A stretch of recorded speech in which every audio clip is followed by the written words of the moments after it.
사과에 대해서 몇 번 말씀을 하셨는데요.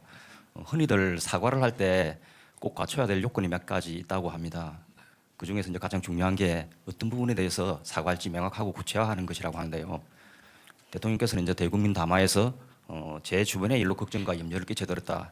어떻게 보면 다소 두루뭉실하고 포괄적으로 사과를 하셨습니다. 그리고 기자회견에서도 일문일답을 통해서 맹태균 씨와 관련된 여러 가지 일에 대해서 이런 일이 생긴 이유가 뭐 휴대폰을 바꾸지 못해서라든지 아니면 사람 관계에 대해서 모질지 못해서 생긴 것이라고 말씀을 하셨는데요. 그렇다면 마치 이 사과를 하지 않아도 될 만한 일인데 바깥에서 시끄러우니까 사과하는 거 아닌가 이렇게 오해를 하실 수도 있을 것 같습니다. 그래서 지금 국민들이 TV를 통해서 회견을 지켜보는 국민들이 과연 대통령께서 무엇에 대해서 우리에게 사과를 했는지 어리둥절할 것 같습니다. 여기에 대해서 보충 설명해 주실 수 있으신지요? 저는 이렇게 생각합니다. 국민들께서 좀 오해하시는 부분은 그러니까 이게 팩트를 명확하게 설명을 해야 되는 것과 또 잘못한 게 있으면은 딱 집어가지고 그러면 이 부분은 잘못한 거 아니냐라고 해주시면은 제가 거기에 대해서 딱 그 팩트에 대해서 제가 사과를 드릴 거고 워낙 많은 얘기들이 저도 뭐 제 아내와 관련한 이런 기사를 꼼꼼하게 다 볼 시간이 없습니다. 이런 것들이 많이 있구나라는 것만 알기 때문에 그런 것이고 어떤 것을 딱 집어가지고 왜냐하면 이것도 사실과 다른 것들도 많거든요.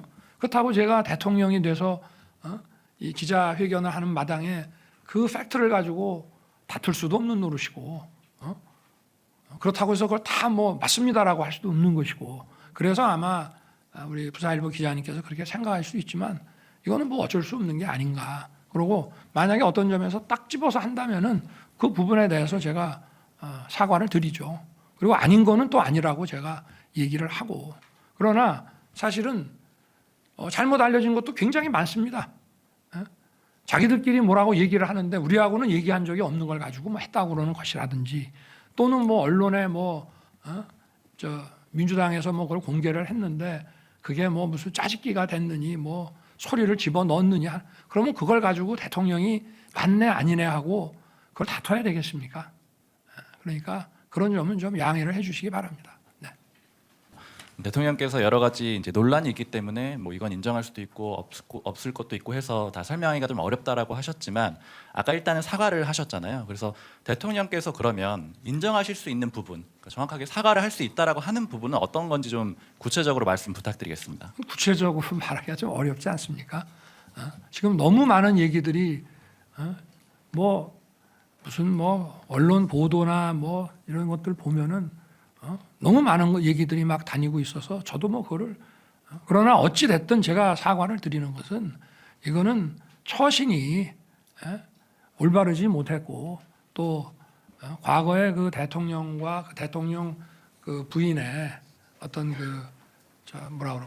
소통 프로토콜이 제대로 안 지켜졌기 때문에 그런 것이고 또 불필요한 얘기들 안 해도 될 얘기들을 하고 이렇게 해서 생긴 것이니까 그 부분에 대해서 제가 사과를 드리고 질문은 권력의 심장을 향했고 그 답은 기록으로 남았습니다.